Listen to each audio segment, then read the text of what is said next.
आपल्यासोबत शिवसेनेचे नेते खासदार अनिल देसाई आहेत। साधारणपणे 1-1.25 तास चर्चा झाली, अनेक मुद्दे तुम्ही मांडले, पण तुमचं समाधान झालं जी उत्तरे दिली जात होती आयोगाकडून? आजच्या बैठकीमध्ये मुख्य निवडणूक अधिकारी चोकलिंगम साहेबांशी झालेल्या बैठकीमध्ये सर्व पक्षीय नेत्यांचा समावेश होता।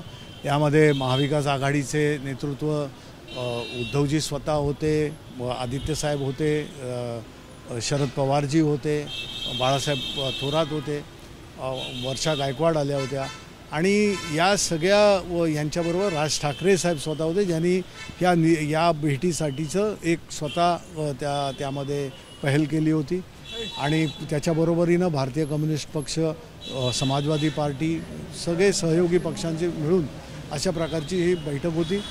आणि या बैठकीमध्ये चोकलिंगम साहेबांना सीओना दाखवण्यात आलं उदाहरणासहित, म्हणजे ती उदाहरणंसुद्धा अशी एवढी मोठी होती। राज ठाकरे साहेबांनी दाखवली, उद्धवजींनी दाखवली, जयंत पाटील स्वतः होते त्यांनी दाखवली।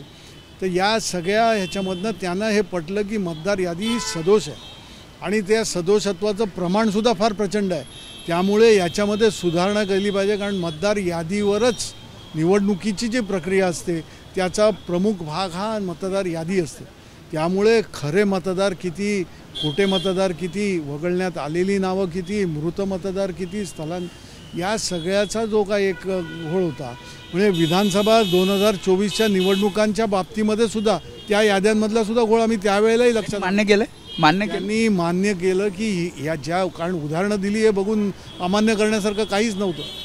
ती त्यांच्या पोर्टलवर त्यांनी जे दिलेलं आहे की आमच्या पोर्टलवर तुम्ही पडताळणी करू शकता, तर त्या पडताळणी करण्यासाठी त्या पोर्टलवर गेलेल्या नागरिकाला, त्या मतदाराला काय दिसतंय तेही त्यांना दाखवलं की त्याची प्रिंट काढून आणली होती। त्यामुळे ट्रान्सक्रिप्ट सगळं बघता त्यांनी पाहिलं आणि त्यांनीसुद्धा हे मान्य केलं की याच्यासाठी स्पेशल रिव्हिजन ड्राईव्हचं एक हे इथे महाराष्ट्रामध्ये राबवावा, असं चीफ इलेक्शन कमिशनर दिल्लीला ते नक्कीच कळलं। उद्यासुद्धा परत बैठकीला येणार? उद्या बैठक घेण्याचं कारण राज्य निवडणूक आयोगाचे आयुक्त वाघमारे साहेब हे आज बिझी होते आणि उद्या ते दोघंही एकत्र येऊन मिळतील, कारण बऱ्याचशा गोष्टी ओव्हरलॅप होत आहेत।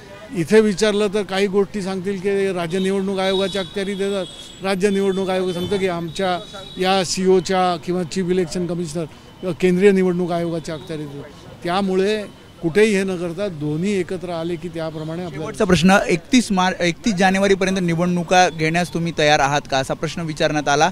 त्यावर निवडणूक आयोग 31 जानेवारीपर्यंत निवडणूक आयोग म्हणजे राज्य निवडणूक आयोग या अशा गोष्टी करणार आहे। तुम्ही तयारी तुमची असेल, पण सदोष मतदार यादींवर तुम्ही जर निवडणूक येते तर लोकशाहीची थट्टा आहे। आणि जे लक्षात आणून दिल्यानंतर, पुराव्यानिशी दाखवल्यानंतर, मान्य केल्यानंतर अधिकाऱ्यांनी प्रश्न देत नाही, या याद्या सुधारा, व्यवस्थित त्याच्यावर काम करा आणि त्याच्यानंतर मतदारांचा कौल घ्या।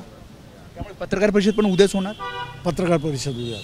त्यामुळे हे होते अनिल देसाई, त्यांनी पूर्णपणे सांगितले की आज नेमकं या 1 तासाच्या बैठकीमध्ये काय झालं आणि उद्या पुन्हा एकदा पत्रकार परिषद राज्य निवडणूक आयोगाचे आयुक्त, त्यासोबतच मुख्य निवडणूक अधिकारी चोकलिंगम आणि वाघमारे यांच्यासोबत आता या सर्व नेत्यांची बैठक होणार आहे आणि पुढची जी भूमिका असेल ती उद्याच्या पत्रकार परिषदेमध्ये महाविकास आघाडी, मनसे आणि इतर पक्षांकडून मांडली जाईल।